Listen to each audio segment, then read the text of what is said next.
Alright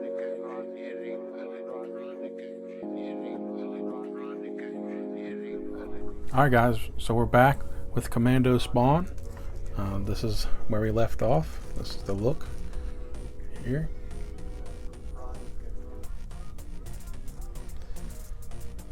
And in the last video we made this scarf slash cape. Alright, and then this video we are doing final details. So we are going to maybe airbrush or do like some type of black wash on an airbrush. Would probably be much better on this cape here. And then we are going to do something about these knee pads here. They got the Batman emblem there, and I have an idea for that. So yeah, that. And then we are putting a skull here, and then possibly a Spawn logo here, and we may put skulls here. So the way that I'm going to accomplish this is using this moldable plastic. I think it's the brand I got is Poly's Plastic, and this is the sheet because I got it in sheets for my Jeepers Creepers action figure custom, and that's what the sheets look like there. I mean, they're much larger of course, but I cut it into squares like this. So we're going to put it in some boiling water and melt this all together, and we are going to make molds of the Spawn logo here on the sword,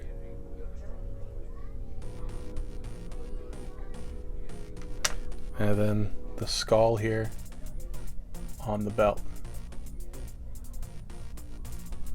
So let's throw this plastic and some boiling water, and we're going to make a mold.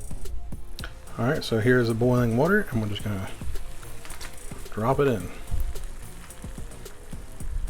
like so. Right, so there it is.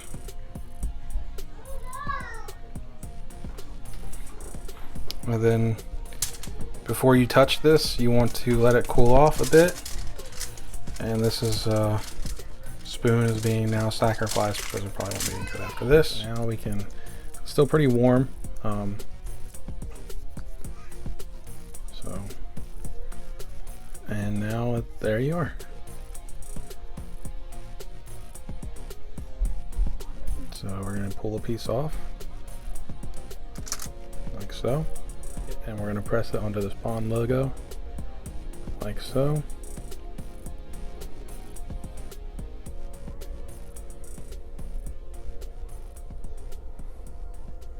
And press kind of firm, and that should be that mold there. And we're going to take some more, and we're going to do the skull.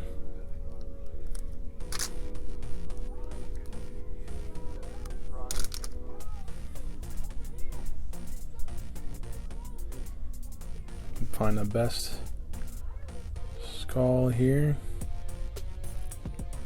This one here. Pull these chains back a little bit,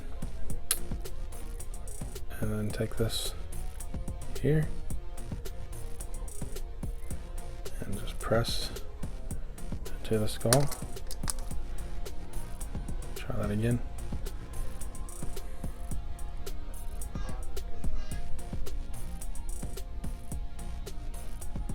And you want to press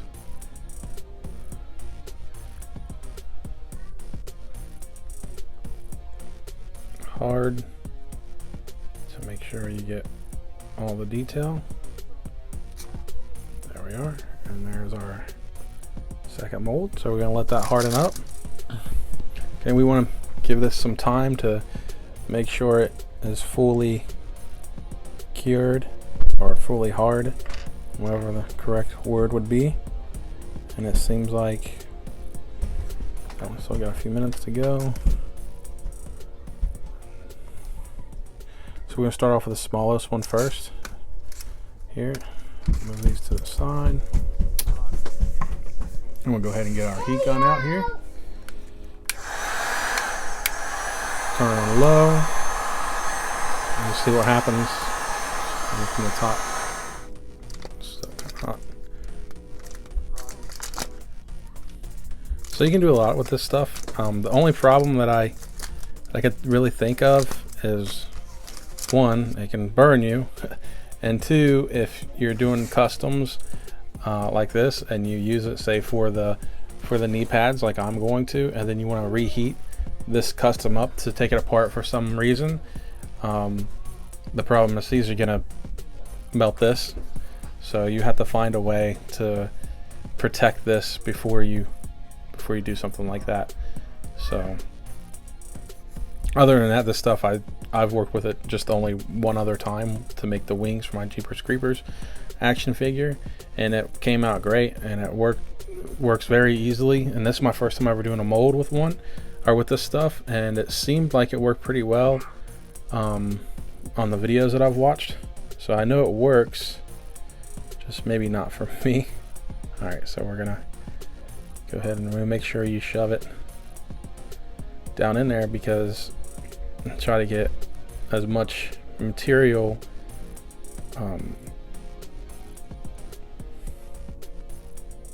in here.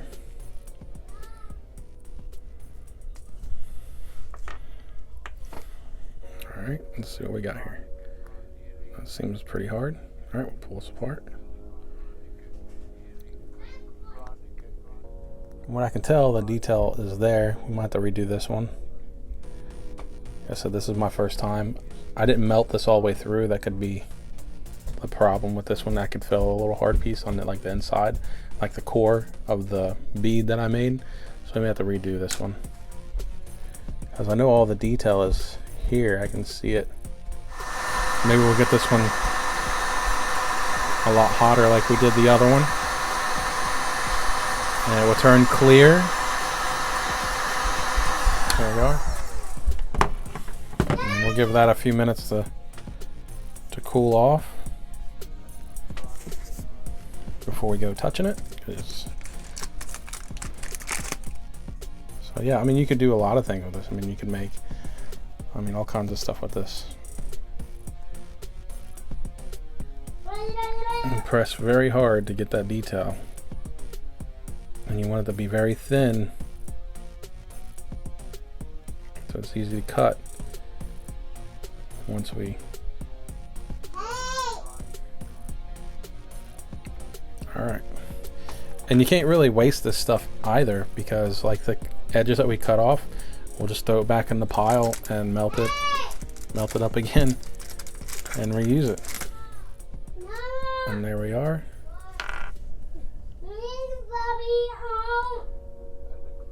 And I don't know if you can see the detail, but that worked. We'll do a couple of these and then pick the best ones, because I can see a issue here. So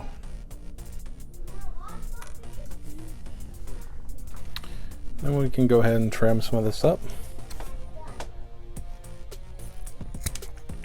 So I know you guys can't see the detail right now because of how small it is. Once we get the knife out and everything and sand it down, I promise you that will look good. So I did a little off-camera stuff here. I went ahead and made our skulls for his belt and knee pads here. And then I made this, I had it perfect, and then I dropped it.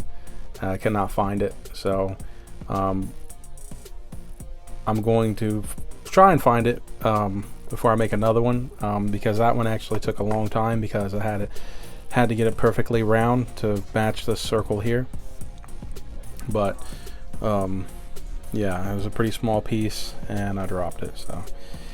So what I've done here, I've put some aluminum foil around the knee pads here and pressed down and got the bat shape kind of. I was gonna grind it down, but I've decided not to.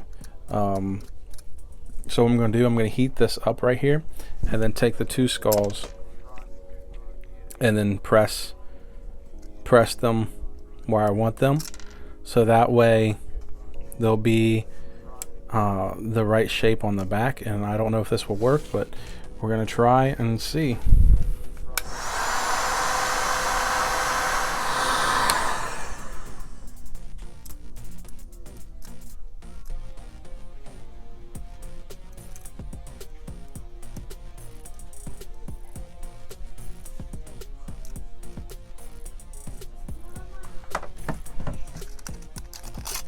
I think that worked. So that one worked pretty well. It doesn't move. It's kind of got its own. Alright, so there it is. Alright, so now we're going to glue these skulls on here. And I know I didn't want to do anything permanent, but it just seems like I'm going to have to. Alright, I use this gel super glue.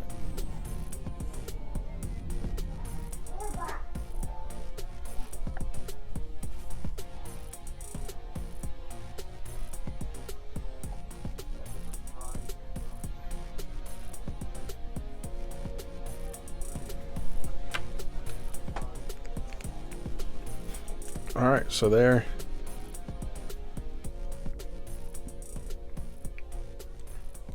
he is in all his glory.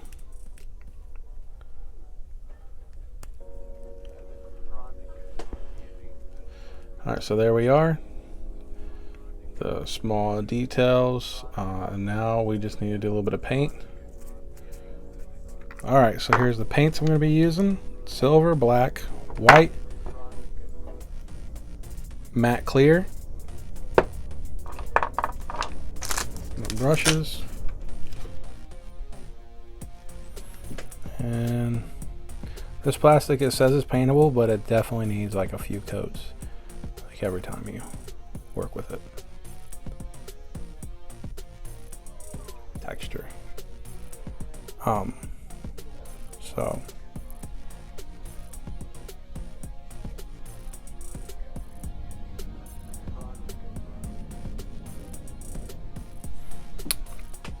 So there we are.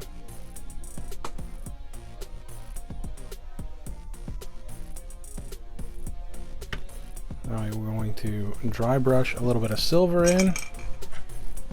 There's the paint job on the skulls for the knee pads. And the skull there on the belt buckle. Now all that's left is to do the cape, and I want to take it off of him because I don't want to get paint on the Spawn himself, because that figure I may end up having to go back to the original figure.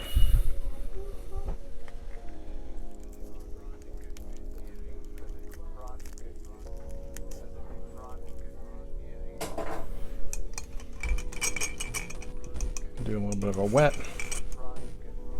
Pull some of this black out here.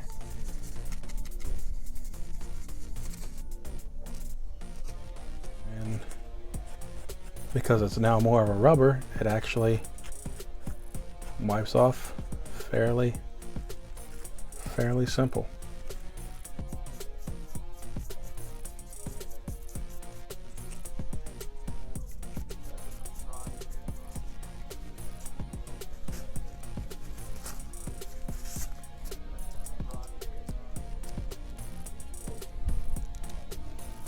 Alright, I'm going to call him complete. There he is.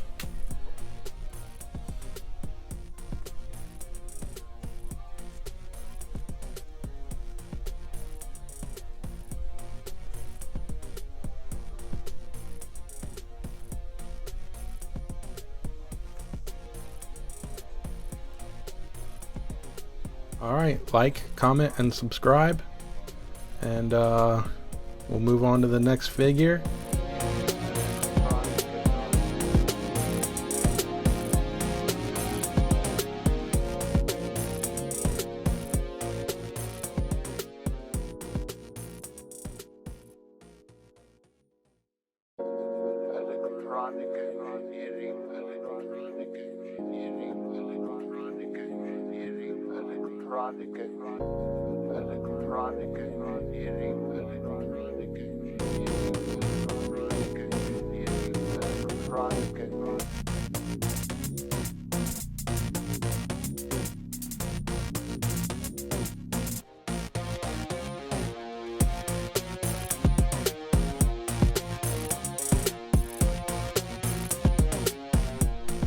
Alright guys, so here is the next figure we are pulling apart, and we're pulling parts off of. I know a lot of you guys are probably hating me for this kind of stuff. I only want just one solid Wonder Woman. I don't care about having all the different variants. I think it's a silly thing that we have, you know, 4, 5, 10 Wonder Woman, or Wonder Woman, however you say it, up on the shelf. I think it's just a silly thing. I like the comic books, you know, the art's great, and I'll sit there and I can look at the comic books all I want to, you know, if I want to see these figures. So like I said, I'm just pulling parts off of this Wonder Woman here, and we are going to build something awesome. Yeah guys, so let's get to it. Let's go ahead and open her up. I have other ideas if this doesn't work the way that I want. So yeah, I really wanted the boots off of this figure. If it comes down to it, we can use the entire lower part, the thighs down, off of this figure, because what I'm building next is going to be pretty cool, and all you Spawn fans, I can almost guarantee you guys will love it. So these are our left and right, and I need the entire right arm.